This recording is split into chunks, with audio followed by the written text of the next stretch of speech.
Hello my friends, welcome back to Refit and Sail. I am standing on the top of Pendennis Castle. Over here is a Tudor gun tower. Down there is the entrance to Falmouth Harbour. I'm in Falmouth for the start of the Yachting Monthly Triangle Race. Now that is a race that takes the competitors from here all the way over to Ireland, to Kinsale. After that, they will be sailing southeast to Brittany, to a place called Tréguier in France, where we'll be eating some fromage and some baguettes, I suspect. And then back to Falmouth, and then all the way back home again. Join me for this journey on my SJ320 that you may have been following along on the intervals, where I have done a bit of a refit over the last 9 to 12 months. I've got a boat that mostly works, and we're going to take it on a bit of an adventure. Now this is a refit and sailing channel. This is not a channel all about travelling around, but I'm going to show you the location nonetheless. There's that Tudor gun tower. I might go and have a look at that in a minute. Looking down there without my face in the way, you can see a couple of boats sailing out of the entrance of Falmouth. The start line for the race is between this castle and a rock that you can hopefully see in the foreground down there. So that is going to be our outer distance mark, I believe. I need to check the sailing instructions. Looking around, you can see across the harbour, and then there is a slightly newer building there in the grounds, and over there we have some far more modern guns. I'm guessing they are probably World War II guns, probably anti-aircraft or something. And we are back to this beautiful old building here. For those that don't know me, my name's George Isted, the Solent Boat Butler. I refit and repair boats for a living, but I'm also a mad sailing nut. I have been since, well, I've been sailing since I'm 7 days old, according to my parents, and it's been in the blood ever since. And as much as I love fixing boats, there's no point in doing that if you don't go and sail them. I'll be honest, I have had my concerns about doing this race on my SJ320. She was bought in a very, very sorry state some time ago. I have done a huge amount of work on her, but it is a budget race boat and I have only got so much money to put into it. So I still have very, very old sails. My main from Dolphin is actually okay, it's old but good. My little jib that I'm using is about 1 million years old. It's orange, and at some point it is just going to go, and that will be the end of that. But it's the best sail I've got, and it's what I've had the boat rated for, so that is what I'm going to be using. I have also had a few engine issues on the way down here, so I've obviously had to do a delivery, which you may have seen in the last video, from the Solent all the way down to Falmouth. And every time I sail that boat upwind in breeze, it just seems to want to beat me up, or something breaks, and sometimes both, just for fun. So I have genuinely been 50-50 on whether I'm going to take part in this race, but I'm here now, so I'm going to give it a go. Even if I just get to Ireland and I come back, I'm going to call that a success. Here's a slightly different view for you. This is apparently a disappearing gun from 1895 to 1905. There we go. Quite how it disappears, I don't know. It doesn't look particularly stealth to me, but maybe it goes up and down or something. I've been in Falmouth for, I'm going to say, 3 or 4 days now, just chilling, doing bits and pieces on the boat.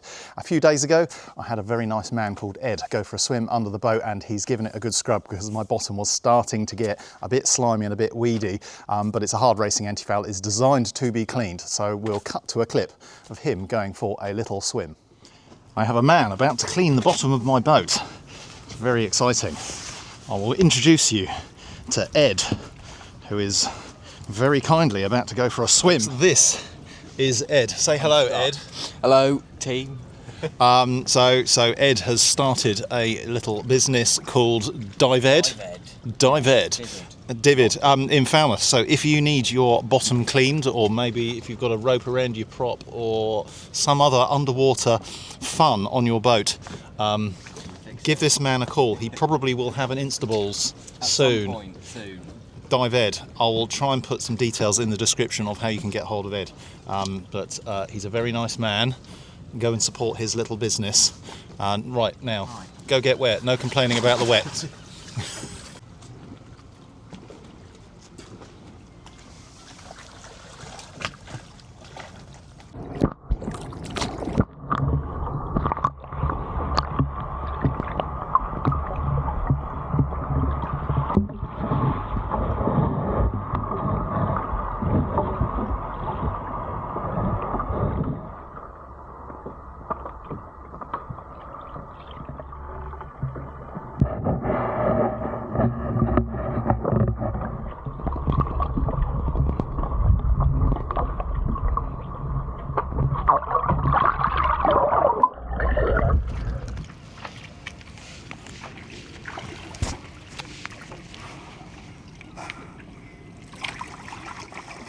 Here's the top of that disappearing gun, and thanks again to Ed for cleaning my bottom. I'm sure there's a joke there somewhere, but we try to keep it clean here on Refit and Sail. We certainly try to keep our bottoms clean.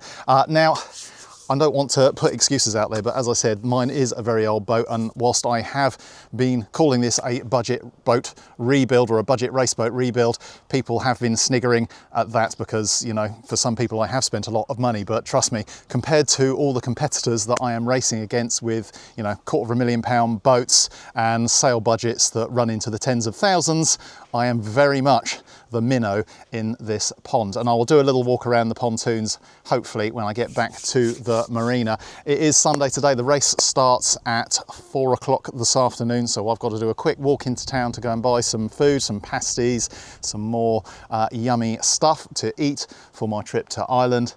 And the weather looks pretty decent so far, so it looks like we're going to be starting in 12 to 14 knots, and then it's going to go a bit light as we go across the Irish Sea, and then it's going to build again to something a little bit stronger as we close on the coast over there. But we'll look at the charts when we get back to the boat. If you haven't been to Falmouth before, it is an absolutely lovely, enchanting, historic town that is well worth visiting. It has quite an eclectic mix of people, from the locals to the visitors to all the university students, and it's really lovely to walk around. Walking down the high street, there's all sorts of little boutiques and shops, and everything you could possibly want is absolutely delightful, very, very charming indeed, and well worth a visit if you're coming down to this part of the world. It is one of my favourite stop-offs, and of course it's a very historic town before it's seafaring, so lots of people have stepped off here for cruising, racing, exploring over the years. I'm not a historian, this isn't a history channel. Go and find another channel if you're interested in that, but genuinely, if that's your thing, this is a lovely, lovely place to visit. But it does rain quite a lot because all the weather comes in across the Atlantic. First bit of land it hits, Cornwall. I've come up to the top of that Tudor gunnery castle thing. So we're starting between this castle and that rock. There is a beautiful wooden looking boat that's just going out for a sail. Looks kind of like a J-class, possibly.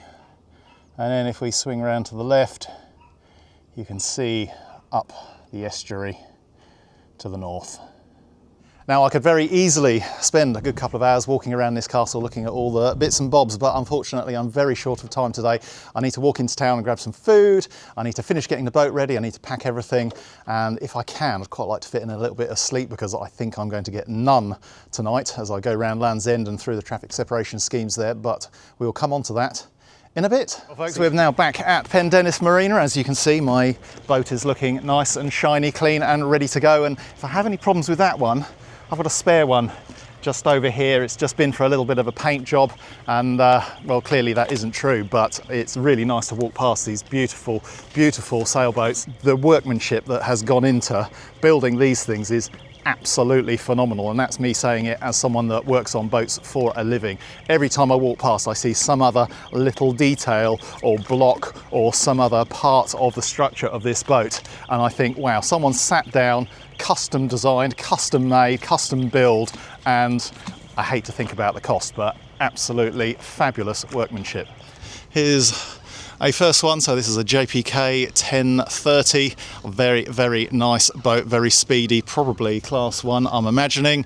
Next to it we have the polished Manx, quite a well-known boat on the circuit. It's 40.7 Beneteau, so very used to being out there enjoying the weather. Right, we shall continue. Just look at that paintwork, isn't that something else? It is absolutely spectacular, this boat. I just can't help but look at it every time I walk past. But in front of it are some of the competitors that I'll be racing against. So on the left we have Amy Lou, a maxi, outside of that exhibitionist, an I'm going to say it's 12 or 13 metres long, so they're taking part. I think they're pretty much regulars. We've got Bonkers, which I can't remember what that is. There's my friend Paul in his Dufour 36. I don't know what he's up to, but final preps, no doubt. We'll move on to some of the many Sunfast 3200s. So this is the first one, 3200, outside of that another 3200, and outside of that we have a 3300, all Geno race boats, so they will all be match racing each other, no doubt. We move on, we've got a slightly older boat now, so we've got the Sigma 36 here called Sundance. Outside of that, yet another 3200. Moving on, we have the two smallest boats in the fleet, the fabulous Furiosa, which I will be racing. Outside of that, the ever so slightly smaller Dark Horse, so that is a Mustang 30, which is exceptionally well sailed, so he's annoyingly good. Moving on, more Geno Sunfast, so another 3200, this one is called Nirvana, and then 3200 R2 outside of that, and then one more 3200, Delay No More outside that again. On the outer breakwater, I think that is a 3300, just peeking out behind that wooden boat there. Here we are a bit further down the dock, and we can see a Sadler Starlight 39.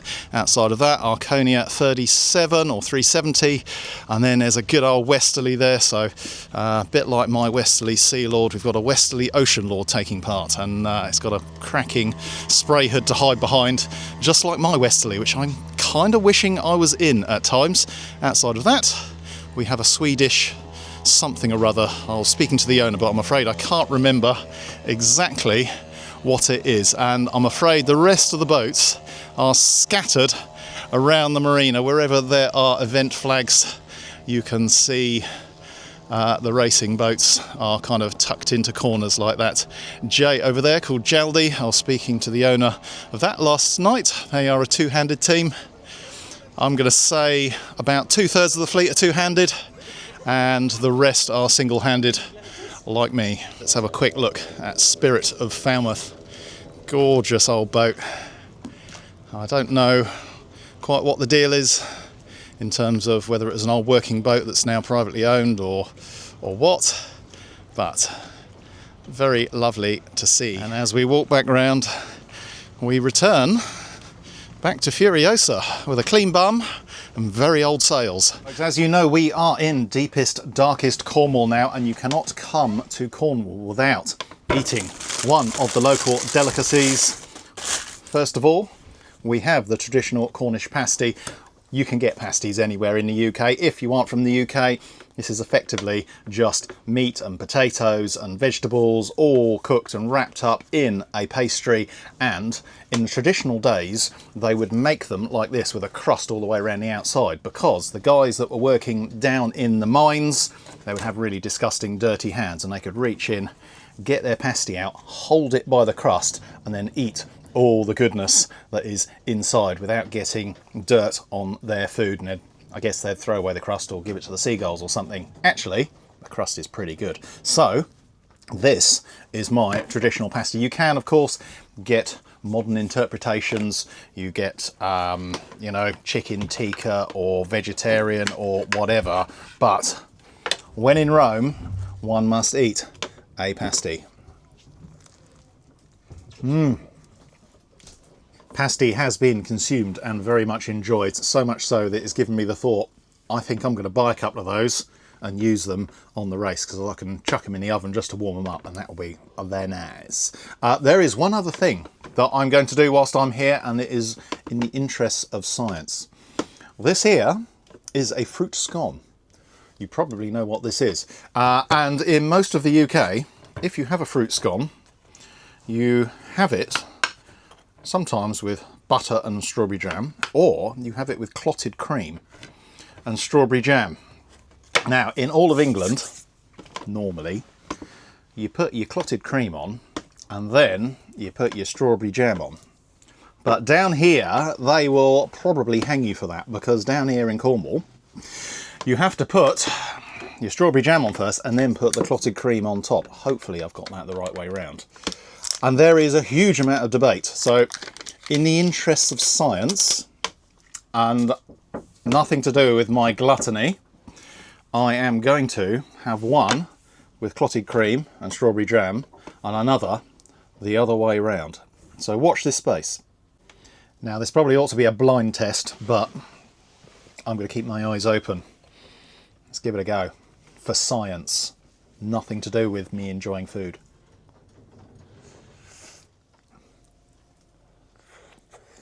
Well, I've completed the experiment and it has to be said that both options were really very lovely, but I think the Cornish might be onto something. The jam with the clotted cream on top just had the edge.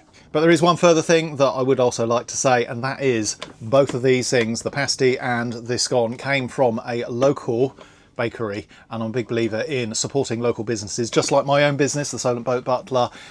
It helps keep these businesses alive and it puts money back into local economies. So thank you to the bakery I used here in Falmouth. I'm afraid I can't remember the name of it now.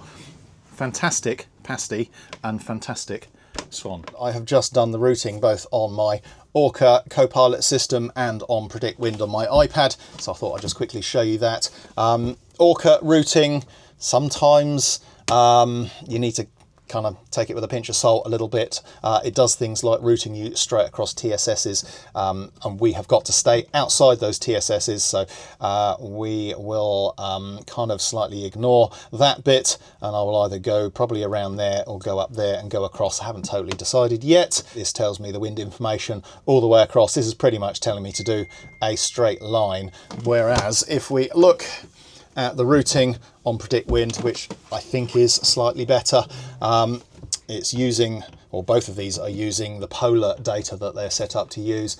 ORCA has got an SJ320 polar already in it, which is not a million miles off my boat. Obviously all different boats have different sails and what have you. I'm probably not as fast as the polar that it's using. I don't currently have an SJ320 polar in Predict Wind. I'm creating one at the moment, but for the now I'm using a Beneteau 31.7 polar, which isn't going to be a million miles off. But the routing on this is taking me across the TSS again, unfortunately, because it doesn't know about that. Although I think in Predict Wind you can put in kind of points where you don't want it to route you to go, but I haven't worked out yet how to do that. Looking at the forecast now on Predict Wind, if I scroll forward, you can see we're going to be starting in kind of 13 knots, or 30 knots over there as well. If I scroll forward, I think I need to click that way. You can see the wind kind of goes a bit light as we go through the night. That's 0300, that's 0500, and we're going to have 7 knots of breeze, so not a tremendous amount. I think it's being a little bit optimistic in terms of how close I can sail to the wind in very light airs, but we shall see. Continues to be very light through the night and into the next day. So we're now at 11 o'clock and the wind is just starting to build.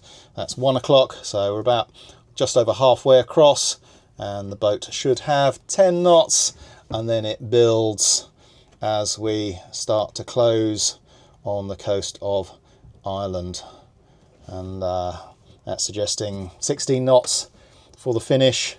And at the moment it's suggesting I'm going to get in at about 10 or 11 o'clock on Monday night. I think that's optimistic. I think it's more likely to be somewhat later in the night or the early hours of the next day, but who's to say? It all comes down to the wind and what we get and how well I sail, and if I have any problems on the way. That's how it looks. That is the plan, and next time you see me I'll be on the start line. It is now that time. Mainsail is up, we're away from the dock, everything is charged. Food, water, a place to be. Start line is obviously just down there. I've got 25 minutes, I think. No, sorry, 35 minutes to my start. So everyone came out super early. I was literally the last person out of the marina, last boat out of the marina, because I just didn't see any point in bimbling around here for an hour and a half. As it turns out, I've still got half an hour of bimbling around, but I think everyone's just eager to go and didn't want to wait around any longer, so that's absolutely fine. I'm not going to be fighting to be the first across the line in my class. I'm very happy to let it be a nice leisurely start, if I'm honest. I am here to do the course. I'm not going to be at the top with these sails and with my level of skill and time on this boat, but I will do my best. I'm going to try to enjoy it as much as possible. If I do well, then fantastic. If I complete the course and nothing breaks, I'll be very, very happy. 3 minutes to the start, sails are all up. I've just been down to the line and then back again, just to kind of work out the transit. There is a transit on the shore. There's a stick and a triangle, and once they're in line, we are on the line. So I'm just going to bimble back here a bit, avoid this lobster pot, and then it's going to be go time. 1 minute to prep remove for class 3. There we go, 1 minute to prep remove, so 1 minute to the 1 minute.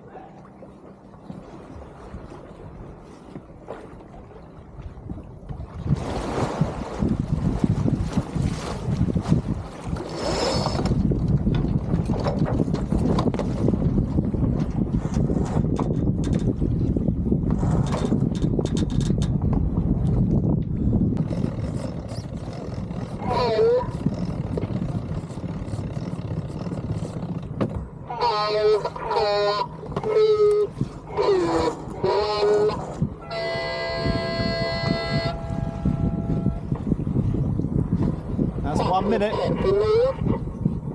minute to class 3 start.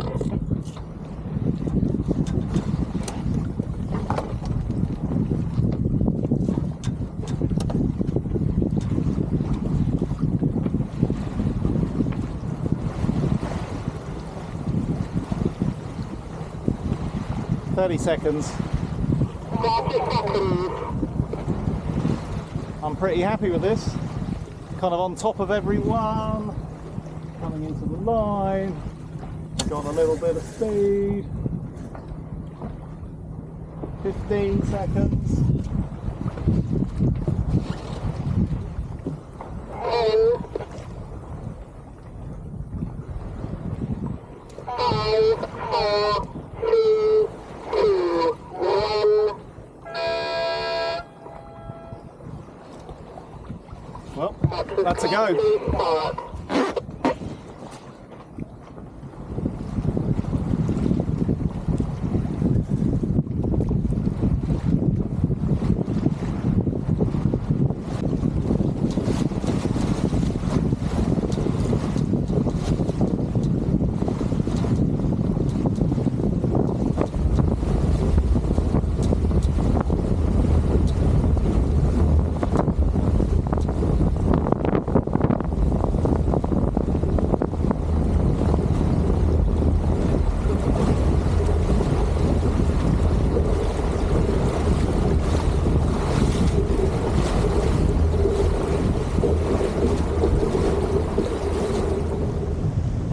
Well folks, that is my view now. We are well underway. In fact, we have just passed the one and only mark of the course. There's a cardinal mark back there that we had to pass to starboard, and you can see there's quite a few boats, class 3 boats behind. Some are catching, some are dropping back. Mostly we're all kind of sailing along as a group. There are 3 ahead which are slightly faster boats. So there's that 39-foot Sadler Starlight is, I think, that one up there, just at about 1 o'clock. But all is well. I ended up having to put first reef in. It started getting a bit tasty. It's got on a 14, 15, 16 knots of breeze, so I stuck the first reef in just to make life easy. It's dropped off a bit now, apart from the odd gust. I will obviously do my very best to record the action as it is. I mean, there's obviously just going to be lots of upwind sailing for the first little while, then the wind is going to die off. I had another look at the routing options around the TSS and the Isles of Scilly, and I'm now thinking I will probably pass to the east of the eastern TSS and then go across the top of it and across the Irish Sea.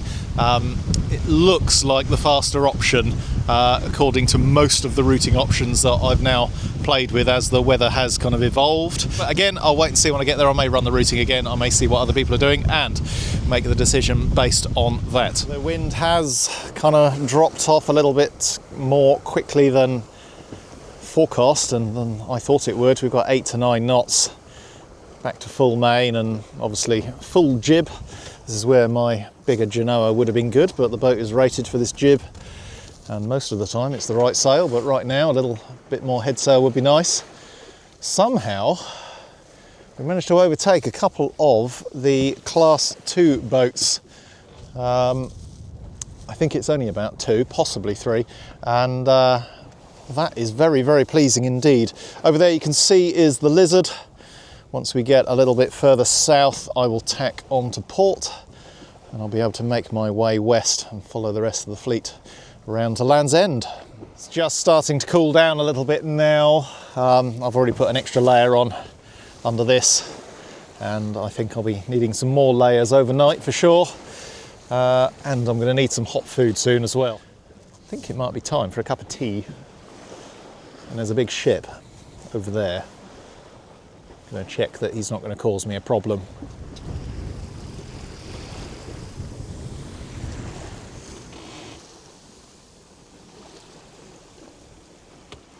It's getting on for, I think, 9:15 now, so it's definitely time for dinner. So I have just pulled my lasagna out of the oven, so that is about to get eaten. There is indeed the lasagna, and it's in its tray. I'm not even going to take it out, saves on the washing up. Outside, it's all good. We have 10 knots of breeze, sailing nicely, full main. A few boats around. It is about 5 past 10, 10 past 10. Just put the nav lights on.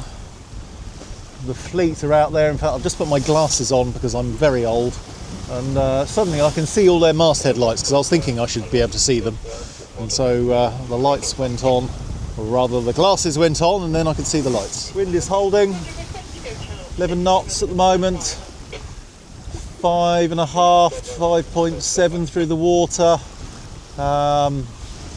hitting some waves at the moment, which is slowing us down, but there's not a lot I can do about that. Land's End is just over there. Well folks, as you can probably see, it's daylight, it's the next day. I have just had some porridge to try and recover and recuperate and get some calories into me. I'm not going to say last night was a bundle of fun. It was grey, it was a bit cold, it rained at times. It's still kind of grey and cold and horrible outside now, to be honest. But we are making progress. I was expecting the wind to die off by now. At least 3 of the forecasts that I looked at said we were going to have a real light patch for a few hours before it built again. And we've still got wind at the moment. We've got about 12 knots. I'll show you outside quickly. That's what outside looks like.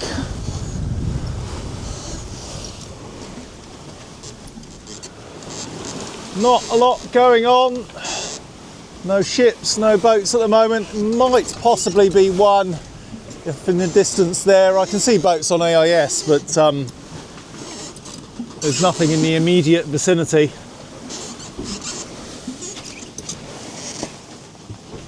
So I think, having had some food, I'm going to go and have a little 20-minute snooze, and by then hopefully the tea that is in my mug will be cool enough that I can drink it. That's the problem with the insulated mugs. You make a cup of tea, put them in it, and it's too hot to drink. But never mind. Right, sleep time.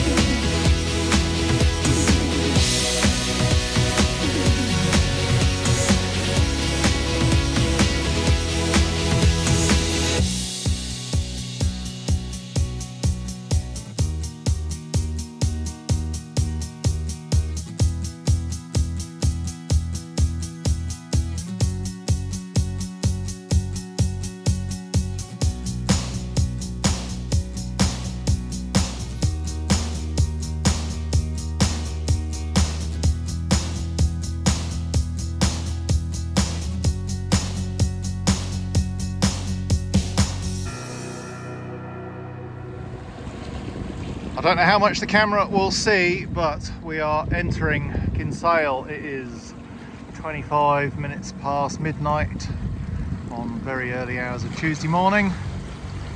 Maybe you can just about make out the sides of the inlet or the river, whatever it is. I'm a very, very tired boy, but very pleased to be finished at last. There wasn't much filming today, I'm afraid. Conditions were wet, both from the sky and from the sea. So getting cameras out and filming stuff was both going to be problematic in terms of getting cameras very wet that don't want to get wet, but also, to be honest with you, I didn't want to get wet and I didn't feel like filming very much, so a lot of my day was actually spent below decks with regular trips up just to check all is well. I'd duck back down below and try and recover from the previous night when I basically didn't get any sleep. So but hey, we're here now. I'm gonna get tied up and probably go straight to bed. Welcome to a very, very tired George, although I have had some sleep last night, which was very welcome, and I have had some food, so it's just a case of tidying up the boat and taking a look around Kinsale, which actually looks pretty blimmin' lovely so far. It was very nice to walk on land after what ended up being quite a challenging sail across the Irish Sea. So once we got round Land's End, that was really good fun. Around the traffic separation scheme, it was then the long slog across the Irish Sea, or the Celtic Sea, to Kinsale. The sail around Land's End was really good fun, really enjoyed that. It was a night sail, got in quite close around the TSS, avoided a load of ships. Really, really great fun racing with all the other boats. But the slog across the Irish Sea was very exhausting, especially as on the Sunday night going around Land's End there wasn't exactly a lot of sleep, so I did quite a bit of catnapping yesterday coming across, but the wind got up. It was forecast, I thought, to kind of die off a little bit as we crossed and then build again as we got closer to Ireland, but as it turns out it didn't die off, it just stayed constant, which made for a very, very fast trip across, albeit wet, and that wind built and built. Some people were saying they had up to sort of 25, 26, 27 knots at times, which is more than I was recording. I only saw up to about 22, but it was enough that before it got dark last night I put the third reef in. In fact, it was about 6 p.m. I think I put the third reef in because I was just getting blown sideways. I was luffing the main and it was just flapping away just to try and keep the power on, and it wasn't doing the sail any good, and I'll come on to that in a minute. I put the third reef in and I was still doing 7.5 knots with the number 3 and 3 reefs flying along. It was very wet. In tidying up the boat this morning, unfortunately, I have found some sail damage, so I've just been on the phone to the sail maker in Cork, which is up the coast, and they're going to hopefully come and collect the sail from the yacht club here. I don't know if anyone else has got sail damage, but I've got a couple of tears on the luff and the leech, so it needs to go off and be repaired pretty quickly so I can get it back to the boat in time for the restart on Friday. So fingers crossed they'll do that. This is a very old sail, so you know, it's kind of to be expected. I'm just trying to eke these sails out to the end of the season, and fingers crossed they will make it. There might be some dirty great big patches on these sails for me to continue. Up on deck, everything looks pretty normal. I'm going to get that sail off in a minute and I'll show you the damage. Downstairs is another matter. I'm afraid it's slightly chaotic down there. I've got washing up to do, I've got wet clothes, but hey, the boat is largely in one piece, and it's just time to do some tidying up. That's the sail off the boom, and this is the worst bit of damage right here. So you can see where the sail was modified to take these slides and reinforced, but unfortunately the sail material itself has kind of started coming apart, so that's going to need patching. And there's a few other bits on the leech of the sail where it's all just a bit tired and it was flogging a bit, and you can see there's kind of daylight there where the film has broken. The fibres look okay, but there's quite a bit of that down the leech, unfortunately. So off to the sailmaker. I think that is going to prompt me to pull my Orange Peril up there, the old head sail, which is even older than this main, pull that down and just double check it for damage in a minute.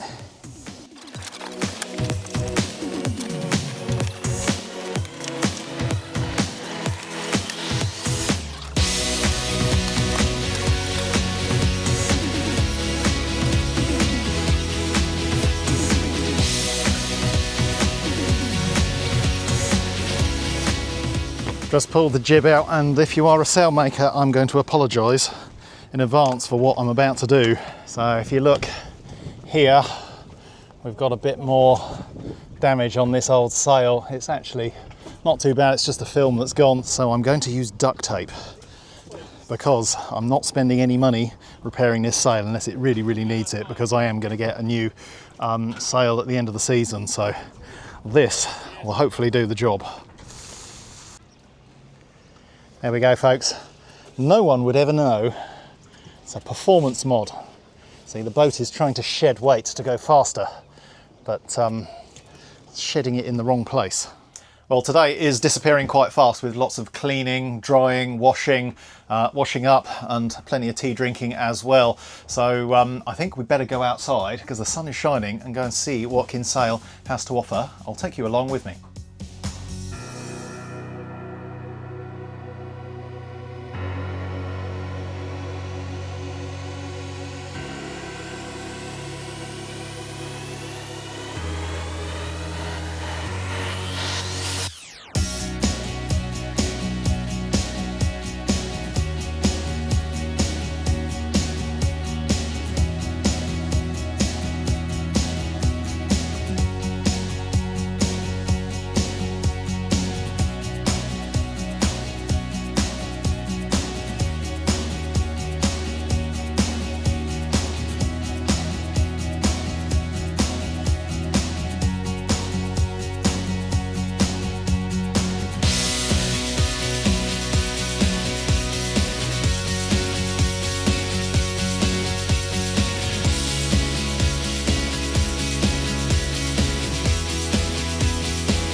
Well, folks, this is James Fort, apparently. I don't know anything about it, apart from there was a battle and it was built in 1602 or something. This isn't the History Channel, so there we go, old building. But the reason I'm actually up here is there's going to be some nice views, hopefully over the entrance to the river. There's another view of the fort, which is old, and there is water. There's another old fort thing over there, more boats in the background, and that is the way out to sea. And it looks like there's a boat anchored possibly over there, and it has to be said, it's really rather lovely. In fact, it's a shame it wasn't like this yesterday. It would have made it a much, much nicer sail. But hey, that's sailing for you. You don't always get quite the weather you want. I've just been having a little fly around here with my drone, and it looks really lovely. And one of the great things about a drone, which of course you can do with something like Google Maps, is you can see things that you wouldn't otherwise see. And there's a beach down there I'm going to go and investigate in a minute, which looks pretty lovely. But before I do, I have some results have come through on my phone from the race. So these are provisional results, but I think they're pretty much there. In class 3, which is the smaller boats that I was in, that is a class of 9 boats. I was 4th, which is quite pleasing.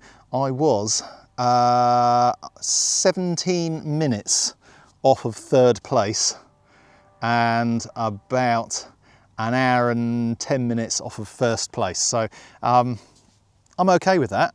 That's pretty decent. You know, I just wanted to get through this race and get it done. So I definitely know where I could make up some time in that race. Just one example is coming into the finish, I filled up my jib. I was doing 7.5 knots, and I dropped down to about 5 knots, quarter of a mile before the finishing mark. And I did that because the visibility was so poor, and I was worried about pot markers and other things like that. And I just couldn't really see where I was going. I could have just trusted the chart plotter, but I'm being a little bit safe, and I was very tired, so furled the jib up just to give me better viz and slow the boat down. So I probably could have picked up certainly a few minutes there whilst I was going slowly in towards the finish, and there are many other places on the course where I wasn't sailing optimally because I was maybe down below trying to catch up on sleep, and at times I wasn't quite pointing in the direction that I wanted to point because I'd set the pilot to wind mode so it would follow the wind would adjust or change direction very slightly, and of course the boat followed the wind whilst I was having a little bit of a snooze. But that's the way it goes. In terms of single-handed or double-handed results,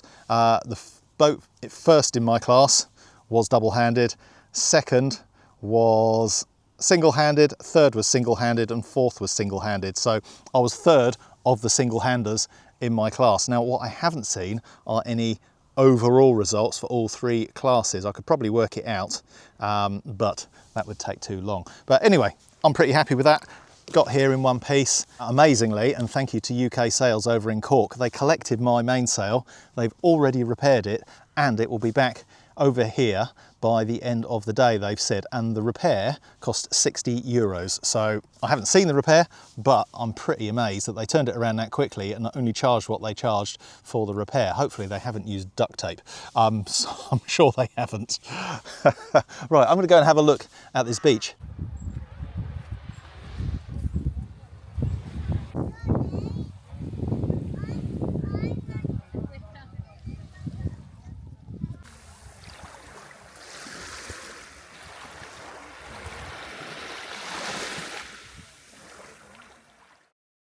Hello, hello. It is now the next day. In fact, it's the afternoon. This morning I felt a little bit hazy. Guinness may have had something to do with that, but it was an enjoyable night nonetheless. I thought I'd do a little bit of preventative maintenance on the engine. I've had a persistent slight diesel leak from, I thought, the fuel return. So I just managed to scrounge a second Jubilee clip off of a fellow competitor to cut back and reattach the hose to try and solve that problem, which it doesn't appear to have worked because I'm still getting a slight dribble of diesel, but it now looks like it might be coming from the injector itself, which is slightly annoying. I'm going to do up the injector nuts, but I think they must be tight enough because otherwise it would only run on 2 cylinders, not 3. But anyway, I'll continue worrying about that. However, the bigger issue I've just found is I topped up the oil and took the oil cap off, and I've found what appears to be mayonnaise in the top of my engine. It's not just in the cap, it's in the rocker cover as well. And that is normally indicative of a head gasket that is starting to let go, which is seriously bad news for this engine.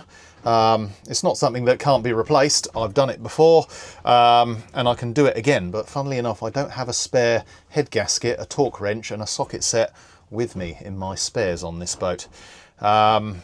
So I can't decide quite what to do about that, and I also can't work out how bad it is or whether it is indeed the head gasket, because normally if a head gasket's going, you either start losing coolant, which I'm not, or you get emulsification of the oil in the actual oil in the engine, which I haven't got. But there's definitely mayo, emulsified oil, at the top end of the engine. So I've just dropped a message off to a couple of friends, marine engineer friends, to say, what do you think? So I'll wait and see. So I don't know quite where that leaves me, because I'm slightly nervous about obviously going for a very long trip all the way down to France with an engine that may or may not be sickly, and whether it would be more sensible just to sail it straight back whilst I still have a running engine. It starts and it runs. It's not always very easy to start, but it does start. So yeah, that is where I am at the moment. Unfortunately, I don't know what's going to happen next. But there we go. I think, unfortunately, that's going to bring us to the end of this episode. So you've seen me start the race in Falmouth, you've seen me sail over, and you've seen me land. You've seen my results, which I'm pretty happy with, and you've seen me have a slight hangover and a slight issue with an engine. So wish me luck. I will fill you in on what's happening next in the next episode of Refit and Sail, where I shall probably be doing more refitting and more sailing on my SJ320. I hope you've enjoyed this episode. Thank you for coming along the journey with me, with this boat, and with the sailing that I have done. I really enjoy sharing it with all of you. I really enjoy all the comments that you put in the comments section. I genuinely do read them all. I know I don't always respond to them all through lack of time, but thank you very much for watching. Do remember to give me a thumbs up if you enjoyed this episode.